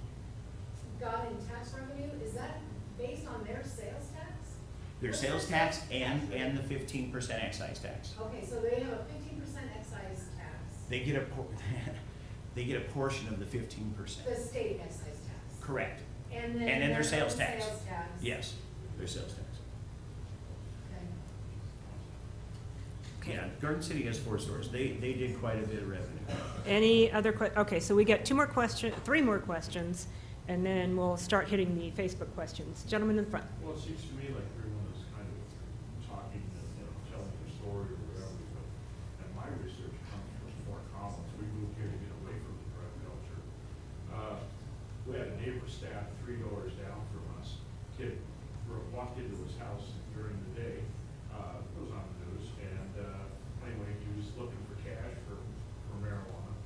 We lived close enough to Rocky Mountain High School that when they first started the medical marijuana, at the lunch hour, the kids were lined out the door. Where? You know, I'm. Okay, when you talk about kids lined out the door, are you talking about at a legitimate medical? Yes. Okay, under 21, they can't buy it, so. I can't help you. The- I'm just telling you what is. Uh-huh. Whether it's legal or not, I don't know. But that's. I would have trouble with a facility selling to Well, somebody under Let 21. me answer a question there, sir. They can have a medical card if they're under 21, just like Addison seizure patient. If they're under 18 years of age, it must be accompanied by their parent, who is the caregiver on their medical card. Maybe so, they were not accompanied by their parents. That is the law. That I will guarantee. Mm-hmm. I would rather pay the extra money for the water rather than bring this mess in here. Okay, understood. Sir? Did any owner of a dispensary carry that person to that house and ask that person to go in there and stab somebody for marijuana? Or was he on another drug? No, having marijuana in the town attracts a lot of people who come there to smoke the marijuana. But and not all of them are law-abiding citizens. Right, but they can't control it. I understand, They're but you everywhere. keep bringing that They're culture here. everywhere. If you bring it here, you're gonna have. Yeah. Okay, so, The other issue too is you can't consume on the property of a dispensary, so there won't be any consumption anywhere other than in the homes milk. So I don't really see the correlation. Yeah, but people can get it illegally now anyhow. Would you rather have it brought in by the cartels or by a legitimate businessman? okay, so there's some discussion on the floor about how the crime occurs. So, point taken, and I understand what you're saying. We do have crime here. I lived here 8 years and virtually didn't hear about anything yet. In a 12-month period of time, we had 2 shootings. One took across the way from me, so I was quite surprised. Crime is in a lot of towns, so it's a consideration that the board will take. And this young lady back here has been patiently waiting. Please. I just want to know, is the board's ultimate goal to vote back to the population of Milliken? Or are you guys going to make the vote for the residents of the town? Right now, it's under consideration. We haven't made a decision about the marijuana. We can make the decision if the board chooses to do so. Yes, the board 2 years ago decided to take it to a public vote. It's optional. There are 24 states in the United States where the legislature makes the decision regardless of public opinion. So elected officials sometimes make those decisions. In the state of Colorado, there's a certain number of municipalities, I think you did the research on that, that have made the decision instead of sending it to a vote. So it's open at this point. So, yes, ma'am. I have a question. I've got in our neighborhood where we live, growers in their home on both sides of me. I live across from a cornfield, so I have neighbors behind me that grow and neighbors next to me that grow. And in the summertime, I can't send my kids outside without that smell getting everywhere, to the point where they stand in their front yard and smoke marijuana while my 7-year-old is outside playing. Now, I have really big issues with that, and I'm worried with a dispensary in town and having access being that's just gonna run rampant through the town. I wanna be able to send my kids outside and not have to answer to my 7-year-old, what's that smell? Okay, first of all, as the lady here indicated, legal sales a lot of times push out illegal sales in a town. And legal sales will have odor control Right, but it requirements. still isn't- Like, I contacted the police when this was happening, and I was basically told by the Milliken PD that they're on their private property, there's nothing that we can do about it. When they are smoking in their driveway, which is right next to my driveway, where my children are playing. If you read the state laws, Pam, they cannot smoke in public view, even if they're on their front porch or in their garage. If it's in public view, it's illegal. But if you look at the legislature, and you look at the rules, that is the rules. All I'm doing is stating what the state says. No, that's good. I'll take Yes. that back to our And- police and chief. yes, they should be educated to know that it Yes. cannot be done in public view Okay, at all. Yes. thank you. Yes, sir, you waited. We've had a lot of talk, I understand I know enough about the industry to know Acres is one of the better companies that we've got in the state. What portion of the industry does business the way you do, as opposed to just throw some product on a table in a warehouse with really no security to speak of? I think that in the beginning of this industry, you had a lot of fly-by-night outfits like that, guys who didn't even have cash registers, and just had lots of cash and things. I've had a point-of-sale system since day one, because I come from the grocery industry. Governor Romer, when we very first started this, says he was gonna eliminate 80% of us, and honestly, the original count, they really, through regulatory process, they have eliminated about 80% of us. So I'm not saying that there's still not the criminal element, the riffraff out there, because if they weren't out there, I think I'd probably see the MED a lot more often. So that tells me that there is some criminal element out there, and there is some bad operators out there, because the MED is staying off of this. But we don't see them very often, because we are one of the better operators. Who's the MED? The MED, I'm sorry, is the Marijuana Enforcement Division. Okay. And one thing, I just wanna say one Yeah. thing about the children thing, and this came from Matt Eaton, and Matt Eaton is now writing all the regulatory process in California. He was our inspector for this area in Longmont for a long time, and he was very strict. And I talked with Matt Eaton, and it just happened. Do you guys remember that time when that kid ate a brownie in Denver and jumped out that window and died? You remember that? I talked to Matt Eaton about that, and he says, you know what? Our industry tracked that brownie all the way back to the clone, the little plant that was taken to produce that brownie. Our regulatory process safeguarded that kid all the way through the sale. It was all the way through the camera. Do you know where it failed? It was given to him by his mother. So, I mean, it falls back to parent responsibility and education. And that's where we have no problem with going into educational programs, helping fund educational programs, even on our own, besides what the state does. And so that would be something else that your town council could ask of a dispensary, is to participate in education programs. Okay, so I'm going to shut down questions in the room because we've allowed quite a bit of time for that. And Facebook people have waited quite a while to get their questions answered, so. Anybody here that would ever like to do a tour of my facility, you're more than feel free to contact me, and we can sure make that happen. You just have to be 21. Okay, I'll repeat the question. Okay, so one question that came through was, other than in Garden City, where in the surrounding towns, Frederick, Firestone, those types of areas, are there dispensaries and would benefit from those towns not having a dispensary? The closest, Okay, so the question is, where in surrounding areas do we have dispensaries, and would we benefit from? So if there aren't any towns around us, are we going to benefit from those towns not having dispensaries, thus increasing our revenue? Okay, so I know that Berthoud allows medical marijuana sales, no recreational, so Berthoud is quite close to us. Garden City, out this way. What else is in the area? There is a recreational store in Decono on I-25. Okay, Those are the only 3 locations in Weld County. so then you go up to Fort Collins, and that's considerably further away. Yes. Okay, next question. Sorry, I'm trying to be camera work. Yeah. We'll ask John to step over. Okay.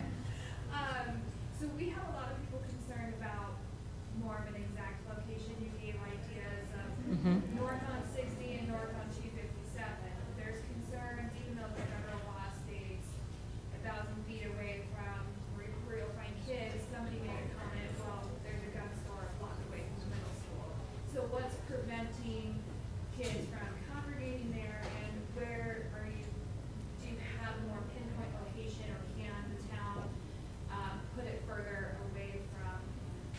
Okay. considering? If we put it further away, we won't get any sales tax, so there would be no point to doing it, first of all. So it would have to still be within town limits, number one. I apologize, I didn't repeat the question. The question is, what prevents children from congregating at these places, and can it be placed further out of town? So, first of all, as John had indicated, you have to be of a certain age or have a medical card to be on the premises. And we wouldn't allow people to be just hanging out in the parking lot. There's no loitering, it's in the state rules, there's no loitering in marijuana facility. Okay, so what John just said is it's in the state rules, there's no loitering at a at a marijuana facility, sorry. My next question is for the state patrol officer, if he is not here. Oh, there you are. So we have a citizen who wants to know if your 6-to-1 ratio increase was for all of Gulf County or specific to towns that have dispensaries? Okay, just a moment. So the question is, from Facebook, the increase of 6 to 1, was it for All of Gulf County or specific to towns with dispensaries? all of Weld County or specific to towns with dispensaries? Sir? So I'm not working within the towns, so I can't necessarily speak to where people are coming from unless they tell me that. I work the whole county, generally, so I don't have a good answer. Okay. I don't know So- how that's affected by where the dispensaries themselves are located. Essentially, the answer is that he's unable to pinpoint because he works the entire area of Weld County, and so therefore, it's not really tracked. Would that be a fair statement, sir? Right, it's, Yeah. the only way I have to tell is I ask them the question and assume they're being honest when they tell me. Okay. Okay, my next 2 questions are for Milliken PD. Ah. Sergeant, do you- please do you guys join wanna us. back up? Yes. Come along. I appreciate people staying so late for this Q&A session, too. Thank you. Okay. So we have a question from Facebook. It says, since the legalization of marijuana, the number of school incidences, how has that changed? Has it increased, decreased, so like marijuana-related school instances? So the question is since since marijuana has been legalized, even though we don't have legal sales here in town, has the incidences at schools increased, decreased, or remained the same? I was a school resource officer for the middle school for 8 years, sorry. I was a SRO for the middle school for 8 years. And it didn't increase, it didn't decrease. Where we saw incidents where we would run a dog through the school just to, to make sure the kids are safe and things like that. And Officer Chambers was there a couple times, or Deputy Chambers. But we would get hits on certain lockers, and we'd go contact the kids, and we'd bring them back to the locker and say, we need to check in your locker to see if you've got anything in there. And it was always, I think it was a marijuana hit most every time. We didn't find anything. The problem was, Mom and Dad are smoking weed at home, so it's on their clothes. I haven't, in those 8 years, I never saw an increase or decrease. I can't talk for the high school. And if there tends, or if the trend starts that there are more incidents at school, will there be some type of mechanism that starts tracking it, and then it goes back to the tracking system that the marijuana dispensary uses? The state school system keeps track of that, and we, as an SRO, we would send that information to them once a year. In fact, that's coming up, that's due this next month. So every time we have a drug incident, anytime a kid gets a ticket at school, it's truancy, drugs, alcohol, you name it, that's gonna get reported to the state, and that is tracked through them. And I got another question, so I'm sorry, I lied, I actually have. Go ahead. The next question is the number of fatalities higher or lower than alcohol and drug-related incidences? Am I saying that right? I feel like I'm not. In Milliken? Well, just, I'm not sure, that's all that we asked, I'm assuming it's more centered on what is the fatality rate with marijuana versus alcohol and not just drugs in general. I can't answer that. Okay, for the DUIs or whatever? The question was, is the number of fatalities higher or lower than alcohol? Maybe the question is related around driving incidences. Yeah. And the third question that came in was, is private security going to be hired, or is it a police department issue? And I guess it's for both Milton PD and John, since you are. Well, are they referring to security at the facility Security at the itself? dispensary, yeah. That's a matter for the business. If we bring a business in, that is entirely up to them as to how they secure their building. I can use the traffic data on this question. Please do. Okay, we're going to take a step back, and we believe that the previous question had to do with the fatalities higher or lower with marijuana over alcohol. Sir? So kind of to answer that, we don't have a whole lot of real good information on that, just because of the way the federal government tracks it. And also what we run into a lot is people combining alcohol and drugs. So what gets seen a lot is it gets tagged up as an alcohol-related fatality. And there were also drugs involved. So we don't have great numbers, but I can tell you in 2015, it was about even, alcohol versus drugs, and that's all drugs, not just marijuana. And I can tell you the first 4 months of this year, in Weld County, State Patrol covered 4 alcohol fatalities and 5 drug fatalities. Thank you. Okay, the next question is how or who decides who gets the licenses? The concern is that it's gonna be the person with the most amount of money. Okay, the question is, who decides who gets the licenses here in town? And the concern is that it would be the person with the most amount of money. Money doesn't come into play when applying for a license, other than the fees that you pay. In other words, we don't take bribes. Sorry. Basically speaking, there's a licensing process. Licenses or applications will be accepted and they will be processed. But our primary concern is that those people applying pass all the background checks and all the requirements that we need to make sure that they rise to the level of our ordinance and what we want. So are we going to cherry pick? No, but we're going to make sure, if we approve this, that they meet our standards. So will it be the person who submitted their application and meets all the standards first? Is that who the license is gonna go to? I think that's a premature question at this time because we don't have the process outlined. So, Are the standards for a medical license going to be similar to that to get, say, a liquor license in town? Or will there be their own set of standards for this specific license? the question is whether the standards will be the same as a liquor license or will there be different standards. State regulations are stricter along with federal guidelines, so we have to meet a stricter standard. They will be different. Mhm. All right, going back to only issuing one license at the beginning, isn't that already placing a monopoly on yourselves? You don't want it to be monopolistic, yet you're only gonna issue one license, and how long will that one license be in effect before a second license will be able to come aboard? It was a suggestion by one of the board members, and I personally endorse that simply because, yes, as stated, it would be a monopoly for a short period of time, but until we are comfortable with the business in our town, if we were to approve it, we think it would be one of the better ways to proceed. Another question is, what kind of homelessness or homeless people with signs will we, or how many, will we be attracting? That's one of the vagrancy seems to be one of the concerns on here.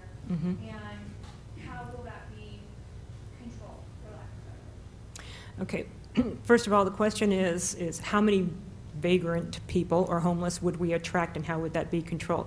We have no way to predict what would be attracted, but as I had indicated previously, we have already referred this to our attorney to address our ordinances and ensure that our police officers can address any type of, what do they call it? Sidewalk camping, setting up their tent, urban camping, that's what it's called, sorry, I'm not that up on all the lingo. But yes, we don't want to see that in our town, regardless of whether or not we approve marijuana sales. Mhm. Is there any data available about how the impact of a dispensary will affect property values, both residential and commercial? I have not seen, the question was, is there any data regarding how a dispensary impacts property values? We would have to go out to the real estate industry to see if there is. I did not come across any of that information, but Amber, if you could mark that down as a follow-up question, I think it's a good question. Oh, sorry. Yes, sir. You already said that you're gonna have issued one license, and maybe two. Mm-hmm. Well, how do we know that you're not gonna issue 3, 4, 5, just with greed of how much tax there actually is? How do we know? Couple things. First of all, these sales, think of it as a pie. There's only so much of the pie, only so many sales. When you start issuing more licenses, you dilute those sales amongst a certain number of businesses. Furthermore, we would do it by ordinance, and it would be part of the ordinance that's written that this is how many licenses that we will issue. And you were talking like 10, 15, 20 years down the road, or? I mean, over time, you're gonna end up getting more people in there, right? I mean, Mm-hmm. The town will grow. like that, so you're gonna keep growing those licenses up just because the money's Not necessarily, okay, because it's a holistic approach to the marijuana industry. It's not just picking out one thing and saying, oh, look at the money that we're getting, we can do better. Not necessarily. Remember, I said there's a pie. There's only so many sales to go around before you start diluting those sales. And what the town has to remember is you have to manage those businesses. Inspections have to be done, and you have to ensure that they are operating within our ordinances. So the oversight is there as well. Elizabeth, you might ask John to speak. He spoke of his experience with Long Lake Village. Most towns do the way that they limit the Excuse me, amount of John? stores that you can have. What most towns do and the way that they limit the amount of stores is all through zoning and 1,000-foot rules and so many feet between stores. And so if your zone is only so big, like Garden Cities, they have a 1,000-foot rule between stores. There's 4 stores. The town is only 12 square acres. You couldn't fit another store in town. So they've kind of limited it that way. Denver, same way. Grant, the gentleman said he's seen them all on Broadway, block to block to block. That was before 2012, before the House Bill 1284 came in. And that, they set up shop, and so it set precedents, so they really couldn't kick them out, and that's why they're set up. Since then, Denver's implemented the same rules, 1,000-foot rule, and then Denver's even gone as far as placed a moratorium on it. There's no more new licenses issued in Denver from now on. So that's how most towns do it. Can we hold on the Facebook for a moment? We have a question from the Greeley Tribune. When are you guys planning to consider the Over the next few months. you know, No, we don't. We've continued to discuss it in our meetings because we are still in the discussion phase. you planning Not at this time. So the questions from the Greeley Tribune are, when would we make a decision? And it's over the next few months. And do we have another public forum scheduled? Not at this time.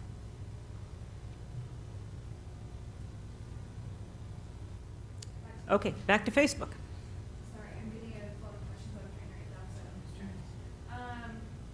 If you can grow at home, then why do we need a dispensary? Okay, the question is, if you can grow at home, why do we need a dispensary? John, would you like to address home grow operations? Because as we know, and this young lady back here has talked about home grow operations, they don't conform to standards, including odor control. So it benefits the town. John, maybe you could. Well, the state of Colorado, they know that they've made a mistake. When they produce their recreational policies, they allowed every single person over 21 years of age to grow 6 plants in their house. Unfortunately, it turned a lot of green thumb grandmas into street dealers. I mean, there's no other way to put it. There again, you've got in towns like Greeley now that there's like, okay, if you want to grow at home, that's fine, that's your state right, but you have to pull a license for it. And then Greeley tracks wherever anybody's growing it. They go in and inspect their grows. They make sure, because usually when you get a home grow, people are messing with their electricity. They're not hiring electricians. They're running too high of humidity. You have high molds. You're ruining rental homes, things like that. So there again, the towns go in and they set their policies and procedures, and they say that's fine. You can always overextend the Colorado state law. You can say, yes, okay, yes, you have the legal right to grow 6 plants, but you can sure say where you can do it, how you can do it, and that it has to be licensed through the town. And the state of Colorado knows they made a mistake, and they're quickly trying to repeal that, trust me. They're trying to get it to where only a medical patient can grow those 6 plants. And that's where they really kind of messed up in my eyes, is when they went recreational, they should have allowed only people that have medical cards to grow at home, not everybody over 21. Yes, sir. Okay, you can love this medical thing several times. When it first came out, we went medical marijuana. I know people who went to a doctor, paid a fee, said I have back pain, got a car. Yep. So what is being done about that? Is this, I can buy stronger marijuana? Do you allow them to grow it in their house? What they've done since then, and you're right, because when it first opened up, everybody that was of age went to a doctor and got a card. Since then, getting a card isn't as easy. The state has put pressure on the doctors to require more paperwork, more proof of debilitating diseases, more proof of pain, more proof of why they want that card. And it used to be, you're 21, you go in, you get a card, no problem. Anymore, if you're under 28, you have to have more than at least 2 doctors' recommendations. So it is getting more stringent, but why they didn't do it at the beginning, I don't know. Okay, Amber, next question. Why is the dispensary a priority over other things like a grocery store or a doctor's office? The dispensary is a priority over things like grocery stores and doctor's offices because it's what business the town of Milliken is able to attract. Grocery stores have a requirement for a certain number of rooftops. Our town is not there. To attract a grocery store of any size, we would have to double in size to be able to get there. So part of it is the business itself. They don't want to come into a town unless they know with some degree of certainty that they're going to be successful. And they have to have the sales here. So, yes, I'm sorry, it was pointed out to me, and that is true.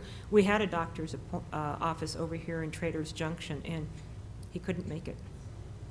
So, yes, sir, one more question. You're Yeah. talking about people going through here on a daily basis, where traffic is already congested already. So why haven't we looked into like maybe a fast food restaurant or heck, even a Starbucks or something like that? There again, first of all, we have to have the shovel-ready property, which we don't have a lot of, and we have to have a certain amount of traffic and population in this area, and we have to prove those statistics. We can't just simply go to them and say, hey, we've got the business, come to town. And one thing I would say to that, Elizabeth, is that there have been businesses like that that have been contacted and have had discussions. It just hasn't been the trigger yet that they've wanted to take the risk and go ahead and do it. So there has been contacts made, there has been discussions, and it just hasn't happened yet. When it starts to happen, probably a few of those might happen at the same time, and it might go bing, bing, bing, but there hasn't been that trigger. Whatever that trigger is, hasn't happened yet for those smaller retail operations. And I think it's getting close, but it hasn't happened just yet. I've got one more question. Now, my understanding is this marijuana business, it takes a lot of power. It takes a lot of power, lights and stuff like that. Who's gonna pay for the electricity? And, it's gonna be summertime, the heat, Okay. we're always having these blackouts now. So, Okay. is that gonna affect us? So the question on the floor is, what about the amount of power it takes to run one of these facilities? That is strictly up to, if it's approved, that's part of the business owner. And so therefore, no, we're not going to pay for the electricity, and it's up to Excel, who is in the area, to provide sufficient But electricity. you're saying that we already have to pay for these houses that are coming in.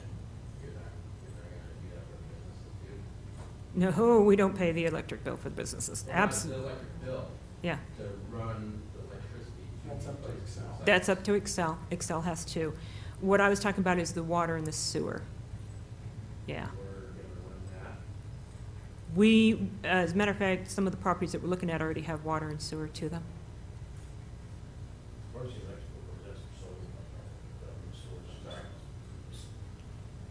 As far as the electrical goes and bringing in the service, we have to provide a one-line drawing and showing exactly the amperage that we're gonna require. Then they do a 20% overage, so you don't have blackouts and things like that. And then it's solely our responsibility. It's very expensive, but we do it. Okay. Next Facebook question. With all the people living here, do we really need the money? What else does the town want that we don't already have? Water processing, streetlights. Oh, I'm sorry, I forgot to repeat the question. The question is, with all the people moving here, do we really need a dispensary? And what else, what do we need? What does the town want that we don't already have? As people move in, we need to provide more water to the people moving in. So yes, we want to process our water. We want paved streets that are not already paved, such as 46 and going up towards Wildcat Acres. That's not all paved. We also need to keep our roads in good repair. Okay, just because they're paved, you see those cracks open up. They need to be maintained. So we have quite a list of projects to do. A question I was asked was about the tax rate. At the last time it was suggested that it was raised and it was elected. Was that voted yes or no? And if not, why don't we try doing that instead of bringing a dispensary in? That was in 2015, and the citizens voted no, not to increase. I apologize. The question was, when the sales tax went to a vote of the people, was it approved or declined? And why don't we try that again? Okay, first of all, it went to a vote in 2015. It was declined. And even if we went to a vote again, there's no guarantee that people understand the purpose of the sales tax and that, you know, who's actually paying it, that we would actually achieve that increase. I only have 3 more. Okay, 3 more. As long as nobody drinks anymore. Okay. So as far as writing the laws or the regulations for the applications for licensing, are there going to be any residency requirements, or can that suggestion be made that there is a residency requirement? A residency requirement of the business, okay. Of the license, or the license. I'm going to assume the person that holds the license. Okay, so the question on the table is, when we write, if we approve this, the ordinance, will there be a residency requirement of the business owner? We don't have residency requirements on our other businesses, and that would be bias to a particular business, so we don't really see any reason why we would make that a requirement. The next question is, could the revenue help build the infrastructure for new businesses and growth opportunities in Milliken? I'm assuming it's the revenue that John was speaking about. Okay, so the question, as I understand it, and I missed part of that, so let me make sure I get it right. Would the possible revenue, if approved, work to increase our infrastructure for new businesses? Yes, and growth opportunities. Yes, it would. Because the board has discussed and has been very focused on, if it's approved and there's any revenue from this, it must be directed towards infrastructure. Most of us are just dead set that there will be no pet projects, no fluff to go with the spending, because really that's the whole purpose of considering this, is to grow our town and make sure that we have those opportunities, because with limited opportunities, you have to remember, we also have limited job opportunities. Our youth don't have, and I'm not saying that our youth would be working at one of these facilities, but if we grow our business in town, like a fast food place comes in, then we have the opportunity for them to have jobs. Does that make sense? Yes, now you got another question before the end, but will dispensaries have to use local services when available? So, John, if you came in and built here in town, would you use local HVAC companies, local landscaping companies, et cetera, et cetera? Okay, so the question on the floor is, if we approved a marijuana dispensary and they came in to build a building, would they be required to use local contractors? And that's more of a question for Kent, because I don't know that we can force a business to use specific contractors. Yeah, and you can't force them, and it also would end up to be what is considered local. And the business owner could make that as part of the application, saying I would do to the best of my ability to use local contractors. And it obviously would depend on the contractors and the different types of work that they do. And skill levels, right? I mean, this isn't easy. Yes, the point on the floor is their skill level. We wouldn't hire a handyman to put in that kind of electricity, so, yeah, we would need a qualified personnel. And they might not, they may not look, they may not look. Right. The last question is, even though, you've talked about stoplights, street repaving, is it something, or will the town board consider putting some of the revenue back into the local schools? At this point, we're really focused on the town and what the town needs. That's how this whole discussion came up, because we've been stagnant for far too long. We haven't grown. We haven't given those business opportunities. So that's where our focus is at this time. Next question. We done with that? Questions in the room? Oh, yeah. I have a question. Mm-hmm. If we were to get a dispensary in town, would there be some kind of, was it the town code or anything like that, that would crack down on the home grower operations, the people who are growing more than 6 plants in their house per person, as far as that goes? Because as far as I know right now, the town doesn't inspect that. Okay. People that are growing, I mean, would that kind of go along with that at all? So the question on the floor is, would we consider as part of the ordinance being written addressing home growers? Okay, it is a question that can come up before the board, and certainly we will put it on a list to bring up at our next discussion, because that's the purpose of this session, is to get the feedback from the public, see what your concerns are, and see if there's anything that we haven't thought of that we need to research and check into. So certainly it's a valid point. I'm not saying yes or no. It's open for discussion. Okay. Hang on. Yes? Do you even know who's growing? Okay, so the question is do we know who's growing at home? No, but according to what this lady is saying, apparently some of those home growers aren't venting properly and cleaning their air, so therefore they should be fairly easy to find. Would you consider the process that you're using, asking for licensing? Okay. Okay, let me see if I understand the question. The question is would we consider licensing home growers? Yeah, that's what Greedy does. And doing that, you're not gonna get everybody to come forward and get a license, but when your police officers do make a visit to the house, they smell it and they say, do you have a license, a town license to grow? That would give them the accessibility to, to pursue it. It seems to me that this is all going to come back on the town. Are you prepared, or can you be prepared to enforce what's coming? All Ju- the ramifications. Okay, so the question, I'm sorry. The board is, the board, now, I appreciate what you're doing, trying to create business, and that's your job, and I appreciate the fact that you're doing that. But there's also that responsibility, Mhm. I hate to use the word police it, but to monitor it and enforce it later. Are you going to need some special training? So the question on the floor is, that was a long question, so let me see if I've just got the elements of your question. Are we prepared to enforce an ordinance that we may pass? Is that the essence of your question? Well, the whole situation.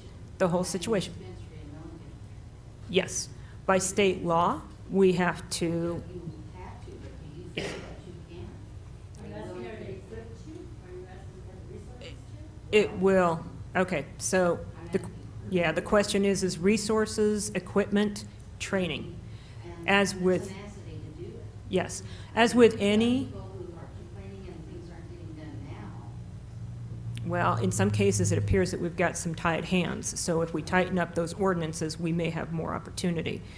Furthermore, So okay, there's gonna be a lot more that goes into this than just, there will be a lot more that goes into it. Our police officers will need additional training, I'm sure. making sure that everybody is up to snuff. But there again, it's a holistic approach, and certainly it is part of our consideration as a board is making sure that our police department is ready to address any type of situation. We just need to count on this board staying on board. I have 3 more years.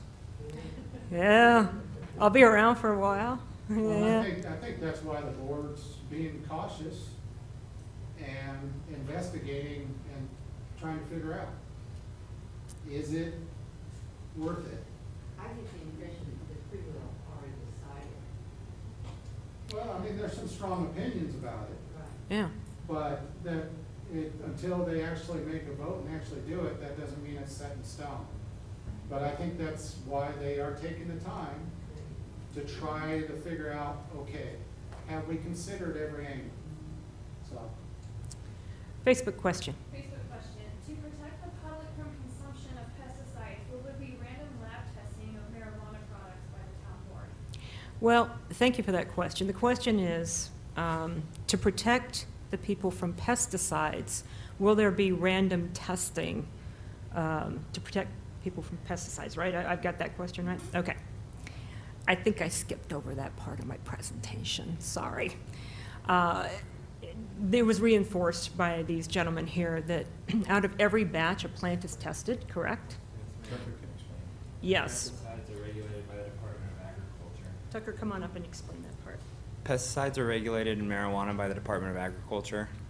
We have a list of acceptable use pesticides. A lot of industries have a list of pesticides they're not allowed to use. We have a list of pesticides we are allowed to use, so that list is significantly smaller. All of those pesticides have had pyrolysis studies done on them to show that they're not only safe to consume, but they're safe to consume post-combustion. They don't change into some strange chemical that's no longer safe once they've been heated to a certain point. And to go along with that and kind of supplement what Tucker is saying, please keep in mind that your illegal marijuana sales are that product is not tested. So when it ends up in the hands of youth, as been a comment that's been made here, that's very concerning. Okay, so because you don't know what's in it. Just to regress a little bit, when I did my lower criminal justice work, I did a report on how cocaine is made. Yeah, they dig a pit in the ground, they throw some nice black plastic on it, they pull the leaves off the coca plant, throw it in, then they throw gasoline on top. And what rises to the top is a pinkish brown mush, would be a good way to call it, and that's what they refine into cocaine. So when people snort it up their nose, they got a little gasoline in there. So it is important that in legalized process, that testing occurs so people know what they're consuming. Next Facebook question. Oh, Facebook questions? I have a funny question. Oh, okay, well, we have a funny question. Go ahead. When will John be allowed to apply for his license? Well, the question is when will John be allowed to apply for his license? Apparently, somebody is a big proponent of John. We have several John fans on Facebook Live. Okay, we have several John fans on Facebook Live. The board cannot show any bias to any company that chooses to apply for a license. So unfortunately, while we have a lot of fans and a heavy fan base, you know, the application process will be created and we will follow it stringently. Ma'am, I think you had a question. Is there an organic option? No pesticide? Is that out there? That's outside of my, so I'm going to refer that to Tucker. The young lady wanted to know if there was an organic option. A majority of the pesticides on the list are organic. They're things that are derived from things like neem oil or lemongrass oil, things like that. I'd say maybe 85% of them are OMRI listed. So there are lots of organic options. There's also integrated pest management where you can use other pests that, or other insects that eat your pest crop and kind of mitigate it that way. That has limited effects, so some places are using a combination of the two. Anything you use that isn't organic has to be posted on the label as well, even if it's on their acceptable use list. Sir, you're very popular tonight. I'm sorry. No, come on forth. Really, I'm just kind of curious, like, you guys do waste in a way, like the waste of the plants and stuff like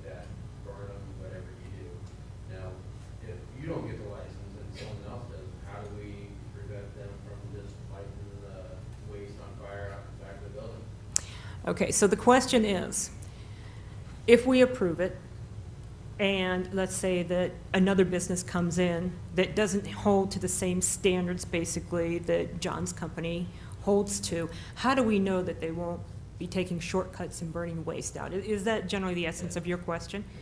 Okay, they will be monitored and inspected, like according to ordinance, and we will be making sure that they will not be doing anything like that. Tucker can tell the state process. Oh. Yes. There's actually a very specific state law in regards to how you dispose of product. What has to occur is that it's tracked and weighed, then it's mulched and made unrecognizable, then it's mixed 50% with a non-consumable product like paper waste or soil or something like that before it can be removed from the facility. And then at that point, it can be put into a landfill or it can be sent to a composting facility, and then they can do with it as they will. Our waste is weighed and tracked by the state, so it's not used. So that's with everybody. Every mass crime waste is required for that, and when the MED comes in, that's one of the first things they track is your waste logs. So waste management won't be picking up. We could even be more strict than the state if we wanted to. Yes. So the question is could we be more strict than the state? And the answer is yes.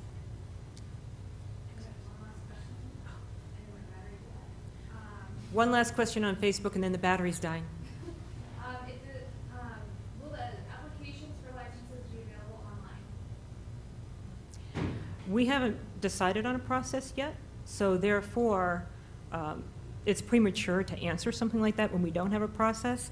But I can tell you, when the board discusses that, personally, I wouldn't allow somebody to apply online. I want to see them in front of me. I want to know who they are and really, start the process and off on a good foot. So it's something that we would certainly talk about.